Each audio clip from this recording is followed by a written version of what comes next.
Welcome to our Maha Periyava களஞ்சியம் channel. இன்னைக்கு நாம் காஞ்சிபுரத்தில் இருக்கக்கூடிய ஸ்ரீ ஏகாம்பரநாதர் திருக்கோவிலை பற்றி தெரிந்து கொள்ளலாம். இத்திருக்கோவில் காஞ்சிபுரம் பேருந்து நிலையத்திலிருந்து வடமேற்கில் 1 கிலோமீட்டர் தொலைவில் உள்ளது.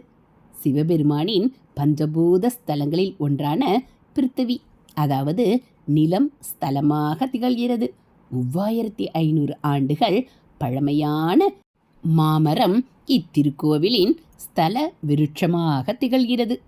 பார்வதி தேவி கைலாய மலையில் சிவபெருமானின் திருக்கண்களை விளையாட்டாக தம் கரங்களால் மூட அவ்வளவில் 3 உலகங்களும் இருண்டன. சிவபெருமான் பார்வதி தேவி செய்த குற்றத்தை போக்க சில காலம் தன்னை பிரிந்து பூலோகம் சென்று பூஜித்து பின் தன்னை அடையுமாறு கூறினார். பார்வதி தேவியும் கையிலையை விட்டு காஞ்சியை அடைந்து கம்பை ஆற்றங்கரையில் மாமரத்தின் அடியில் மணலால் சிவலிங்கம் அமைத்து பூஜித்து வந்தார். இறைவன் ஆணைப்படி ஆகமத்தின்படி பூஜை செய்த பார்வதி தேவியை அருள் பாலித்து ஏற்க இறைவன் ஒரு மாமரத்தின் மூலத்திலிருந்து தோன்றினார். தேவியின் தவத்தை கலைக்க கம்பா நதியை பெருக்கெடுத்தோடி சிவலிங்கத்தை அடித்துச் செல்ல செய்ய பார்வதியோ சிவலிங்கம் அழியாதபடி தன் திருக்கரங்களால் அணைத்தார். இறைவன் அம்மையார் தழுவ குழைந்தார். பின்னர் இறைவன் தோன்றி பார்வதி தேவிக்கு அருள் பாலித்தார் என்பது ஸ்தல புராணம். இத்திருக்கோவில் 23 ஏக்கர் பரப்பளவில் 5 பிரகாரங்களை கொண்டு மிக பிரம்மாண்டமாக அமைந்துள்ளது.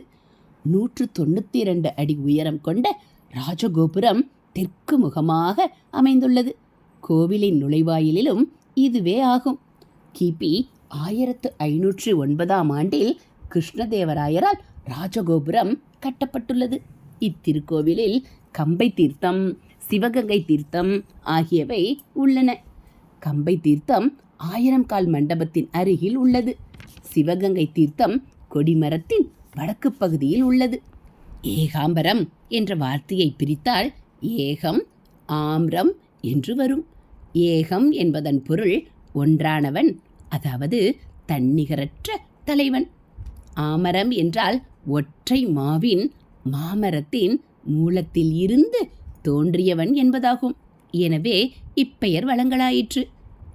சமயக்குரவர் நால்வரும் இப்பெருமானை திருவேகம்பன் என்றே வழங்குதலை காணலாம். இத்தலத்தில் எழுந்தருளி அருள்பாலிக்கும் இறைவியின் திருநாமம் ஏலவார்குழலி. 3500 ஆண்டுகளுக்கு முற்பட்ட மாமரமே இத்திருக்கோவிலின் ஸ்தல விருட்சமாகும். வேதங்கள் 4 கிளைகளாக அமைந்தது இது என்பது வரலாற்று உண்மைகளாகும். 5 பிரகாரங்களை கொண்டு திகழும் இத்திருக்கோவிலில் 2ஆம் பிரகாரம் கலை நுணுக்கங்களோடு காட்சியளிக்கிறது.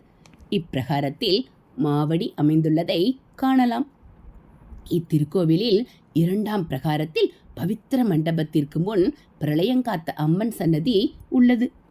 பார்வதி தேவி காஞ்சியில் கம்பையாற்றங்கரையில் மண்லிங்கம் நிறுவி வழிபட இறைவர் கம்பையாற்றில் வெள்ளப்பெருக்கெடுக்க ஆணையிட்டார்.